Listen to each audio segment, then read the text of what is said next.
Hi guys, welcome to Lahi Krishi channel. வாங்க வீடியோக்குள்ளே போகலாம். டுடே வீடியோ என்னென்னு பார்த்தீங்கன்னா, வெஜிடபிள் குருமா எப்படி பண்ணுறதுன்னு தான் பார்க்க போகிறோம். ஓகே காய்ஸ், நம்ம வந்து இன்னொரு சேனலுமே வச்சுருக்கோம். அது வந்து அந்த ஐடி வந்து லுக்மான் ரெசிப்ஸ் யூடியூப் சேனல். அதையும் ஃபாலோ பண்ணிக்கோங்க. அதில் வந்து நம்ம கவரிங் ஐட்டம்லாம் வந்து சேல்ஸ் பண்ணிகிட்ருக்கோம். இதில் வந்து ஃபுட்டோட வீடியோஸ் எல்லாமே போட போகிறோம். சமையல் வீடியோஸ் மட்டும் இதில் வரும். கவரிங் ஐட்டம்ஸ் எல்லாமே வந்து இன்னொரு சேனல் இருக்குது, லுக்மான் ரெசிப்ஸ் 9464.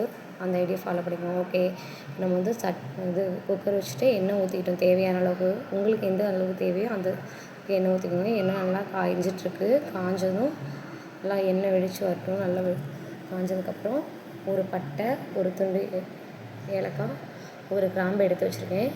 இப்போ எண்ணெய் காஞ்சிச்சு நல்லா, அதை எடுத்து நம்ம போட்டுட்டோம். பட்டை கிராம்பும் கொஞ்சம் நல்லா வெடிக்கட்டும். வெடித்ததும் நம்ம தேவையான இன்க்ரீடியண்ட்லாம் கட் பண்ணி வச்சுருக்கோம். 2 வெங்காயம், பெரிய வெங்காயம் நறுக்கி வச்சுருக்கேன். ஒரு தக்காளி இப்போ இதில் கட் பண்ணி வைக்கல, பேஸ்ட்டில் போட்டு அரைச்சி வச்சுருக்கேன். நல்லா அது வதங்கிருச்சு. வதங்குறதுனால இப்போ வந்து நம்ம வெங்காயத்தை போட்டு ஆட் பண்ணிக்கிறோம். வெங்காயம் நல்லா வதங்கி வரட்டும்.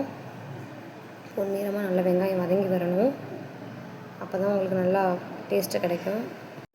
ஓகே காய்ஸ், வெங்காயம் நல்லா வதங்கி வரட்டும். இப்போ நம்ம அதுக்கு தேவையான இன்க்ரீடியன்ட் என்னென்னு எடுத்து வச்சுருக்கோம்னு சொல்லி வாங்க பார்க்கலாம்.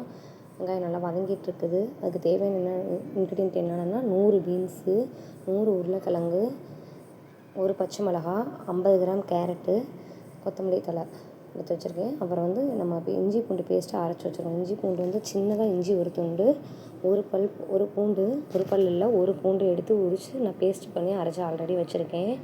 இதுக்கு வந்து 1 ஸ்பூன் போதும். அது போட்டிங்கன்னா போதும். நல்லா ஆல்ரெடி அரைச்சி வச்சுருக்கேன், அதை எடுத்து. ஓகே, இப்போ இங்கே நல்லா வெங்காயம் வதங்கிட்டுருக்குது. நம்ம வந்து இஞ்சி பூண்டு அரைச்சி வச்சதை எடுத்து நம்ம வந்து அதில் சேர்த்துக்கலாம். உப்பு கொஞ்சம் போட்டுக்கலாம். உப்பு கொஞ்சம் போட்டோம்னா கொஞ்சம் வெங்காயம் வந்து சீக்கிரம் வதங்கும். அதனால் நம்ம வந்து உப்பு எடுத்து வச்சுருக்கோம். அந்த உப்பை வந்து நம்ம இப்போ போட போகிறோம். உப்பு போட்டால் தான் கொஞ்சம் சீக்கிரம் வதங்கும். காய்கறிக்கு வந்து வேகாதுன்னு சொல்லுவாங்க. இருந்தாலும் நீங்கள் உப்பு போட்டாலும் வேகும். நம்ம குக்கரில் தானே வைக்கிறோம், அதனால் வெந்துடும். வெங்காயம் சீக்கிரம் வதங்கணும், நீங்கள் உப்பு போடுங்க. குக்கரில் வைக்கிறதுனால காய்கறிலாம் சீக்கிரம் வந்துடும். இப்போ வந்து நம்ம வெங்காயம் வதங்கட்டும் நல்லா. இஞ்சி பூண்டு பேஸ்ட்டு அரைச்சி வச்சுருக்கிறது அப்படியே இருக்கட்டும். வெங்காயம் நல்லா வதங்கிக்கிட்டு இருக்குது. அதுக்கப்புறம் இதுக்கு தேவையான இன்க்ரீடியன்ட் என்னென்னா, பாருங்கள், இப்போ வந்து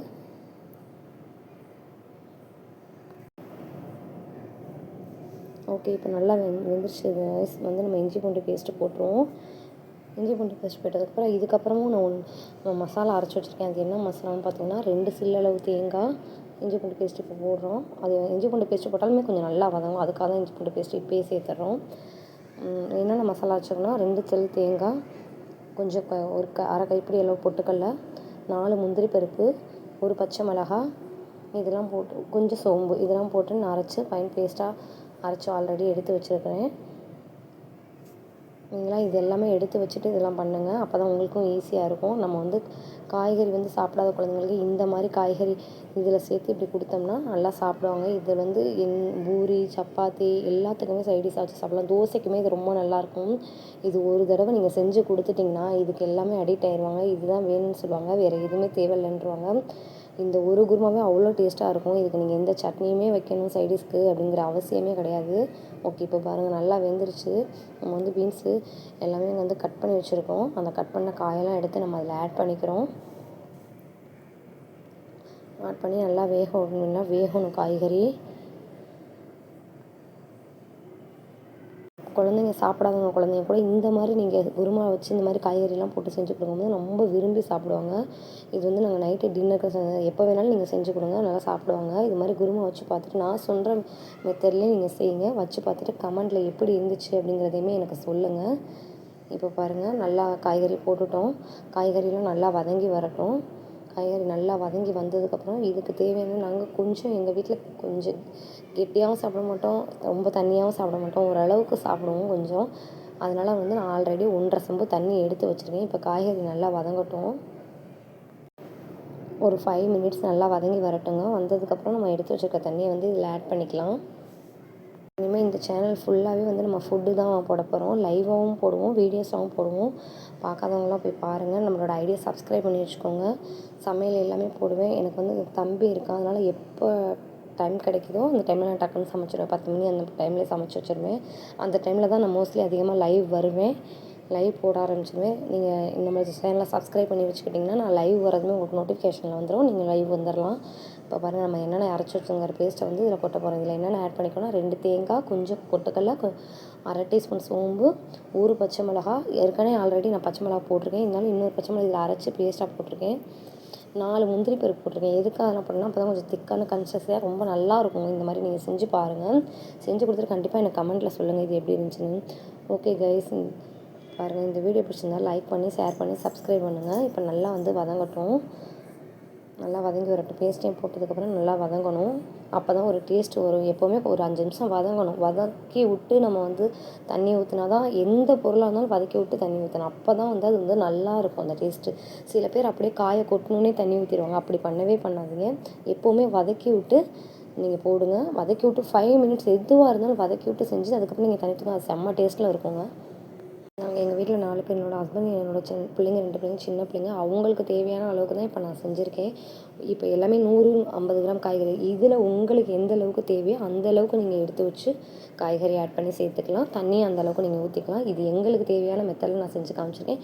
உங்கள் குடும்பத்துக்கு எந்த அளவுக்கு தேவையோ அந்த அளவுக்கு நீங்கள் செஞ்சுக்கோங்க. ஓகே கைஸ், இப்போ வந்து நம்ம தண்ணி ஊற்றிட்டோம். தண்ணி ஊற்றிட்டு மேலே அதில் வந்து கொத்தமல்லி தழையும் தூவி விட்டுறலாம்.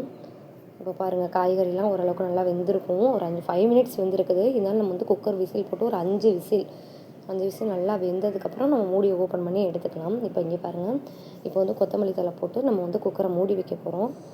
இதில் வந்து மூடி வச்சு கரெக்டாக 5 மினிட்ஸ் விசில் வரட்டும். விசில் வந்ததுக்கப்புறம் நீங்கள் குக்கரை ஓப்பன் பண்ணி நல்லா கிண்டி விட்டு நல்லா கொதிக்கணும். நல்லா கொதிச்சிடும் ஆல்ரெடி. நல்லா 5 விசில் வச்சுட்டோன்னா காய்கறி கரையாமல் இருக்கும். 5 விசில் மட்டும் வச்சுக்கோங்க. கரையாமல் இருக்கிறத எடுத்து நல்லா கொத்தமல்லி தழை போட்டாச்சு, மூடி வச்சாச்சு. நல்லா கிண்டி விட்டுக்கோங்க. சில பேர் வந்து அந்த உருளைக்கிழங்கு நல்லா மசிச்சு நீங்கள் பண்ணிங்கனாலும் இன்னும் டேஸ்ட்டாக இருக்கும் அந்த குருமா. நான் மசிக்கலை, எனக்கு என் பிள்ளைங்களுக்கு அப்படியே எடுத்து கொடுக்கணுங்கிறதுக்காக. நீங்கள் வெந்ததுக்கப்புறம் எடுத்து அந்த மசிச்சு விட்டு இது பண்ணாலும் நல்லாயிருக்கும். அந்த மாதிரி செஞ்சு பாருங்கள். ஒருவேளை உங்களுக்கு மசிக்க வேணாம், அப்படியே நீங்கள் காய்கறி எடுத்து சாப்பிட்ணுனாலும் இப்படியே வச்சு இது பண்ணி சர்வ் பண்ணுங்கள். ரொம்ப டேஸ்ட்டாக இருக்குங்க. இந்த மாதிரி செஞ்சு பார்த்துட்டு கமெண்ட்டில் சொல்லுங்கள் எப்படி இருந்துச்சு இந்த குருமா அப்படிங்கிறது. இப்போ நம்ம விசில் போட்டு மூடியாச்சு. கரெக்டாக 5 விசில் வந்தோடனே நம்ம ஓப்பன் பண்ணி எடுத்துட வேண்டாம். ஓப்பன் பண்ணி எடுத்துவிட்டு கிண்டி. ஓகே கைஸ், இப்போ நம்ம குருமா கரெக்டான கன்சிஸ்டன்சி ரெடியாகி நமக்கு வந்துருச்சு. இது மாதிரி செஞ்சு பார்த்துட்டு கமெண்ட்டில் சொல்லுங்கள். இங்கே பாருங்கள் எப்படி இருக்குன்னு சொல்லி. காய்கறியெல்லாம் எங்களுக்கு தேவை, அதுக்காக உருளைக்கிழங்கு நல்லா மசியணும்னு நினச்சிங்கன்னா இன்னும் கொஞ்சம் எக்ஸ்ட்ராவே விசில் விட்டுக்கோங்க. ஓகே, இது மாதிரி செஞ்சு பார்த்துட்டு கமெண்ட்டில் கண்டிப்பாக சொல்லுங்கள் எப்படி இருந்துச்சுன்னு சொல்லி இந்த குருமா. ஓகே, இந்த வீடியோ பிடிச்சதை லைக் பண்ணி ஷேர் பண்ணி சப்ஸ்கிரைப் பண்ணிடுங்க. ஓகே கைஸ், பாய்.